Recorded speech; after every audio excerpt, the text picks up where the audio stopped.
Hi guys, narratives. Those are what politicians need to be in control of, and if they aren't, somebody else will set their own. When it came to the winter fuel allowance, I had been saying that the policy was economic and politically insane. While a majority of the public support a means-tested approach, they couldn't be convinced on where it should fall. A threshold too low and the poor will be missed out, too high and the rich or middle class will get a benefit they don't need. I've advocated for a universal system, but because the government was at war with itself over the winter fuel allowance, which it didn't have to, Nigel Farage stepped into the gap and once again set the narrative.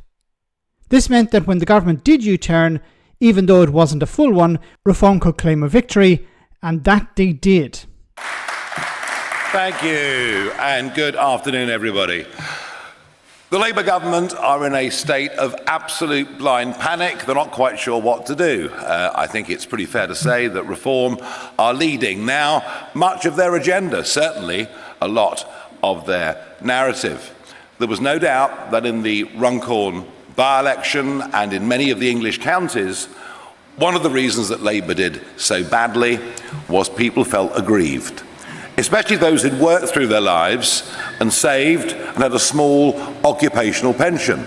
They were the people aggrieved that they were losing their winter fuel allowance. Many of them voted for us. Quite a few of them too stayed at home. And it's an issue that I kept on pushing. I kept on saying, all but the very wealthiest pensioners should get the winter fuel allowance, particularly as we have the most expensive energy costs in the world, directly as a result, of course, of the fanatical embrace by both Conservative and Labour governments of net zero. Now, knowing that this press conference was due to take place at midday, at 10 o'clock this morning, the government said there'd be a statement from them at, well, you've guessed it, midday. Well done. You're keeping up in the front. And they have reversed their policy, and all but those that earn £35,000 a year or more will now get their winter fuel allowance. It means that 1.8 million won't. Quite how they administer that £35,000 figure, I'm not sure. I always thought it would be easier to say no winter fuel allowance if you pay, say, 40p tax or more. But it is a considerable step in the right direction. There'll be a lot of pensioners out there very, very pleased, including constituents of mine in Clacton who served this country in World War II and felt they were being very badly treated. So look, I think we can claim some credit for this Express headline from last week. There we have it. The government messing about on the winter fuel allowance and then eventually doing a bit of a U-turn, and then who's claiming victory over this? Nigel frigging Farage. I had said months ago what they should have done was dropped this policy. It didn't make economic sense and it didn't make political sense. But they went along with it anyway, and they forced MPs and ministers to go on TV and defend it, even though the ministers and the MPs knew that they couldn't defend it. They even were against the idea, but they had to defend it because Morgan McSweeney said you have to go along with this policy. And I said at the time as well, what should have happened was a U-turn. Go on TV and say, look, we've listened to voters, we've listened to charities, we've listened to members of the public, and we got it wrong. We're going to U-turn on this, we're going to make it universal, and then move on from that. But instead they didn't do that.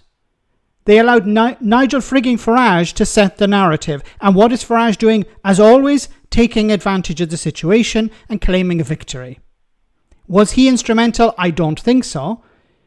But we don't know now, because the government has U-turned on it somewhat, following Farage's victories or votes going away from Labour to other parties. But of course, the media is pushing the idea that Labour is losing support to Reform, even though that's not really the case. The public believe it to be the case. The media is failing, and Farage knows he can manipulate the media to his own advantage.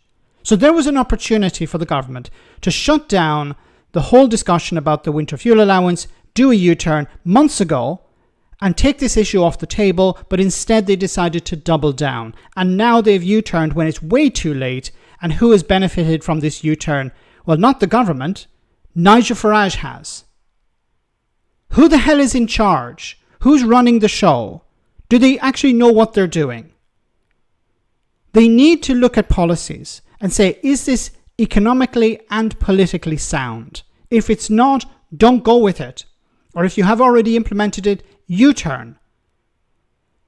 Because, once again, people on the far right, like Farage or the Conservatives, will use this as a stick to beat the government. And now Farage is there holding up a piece of paper claiming that he's the one and his party got this U-turn. Let me know in the comment section, guys, what you think. As always, your comments are greatly appreciated. Thanks a lot.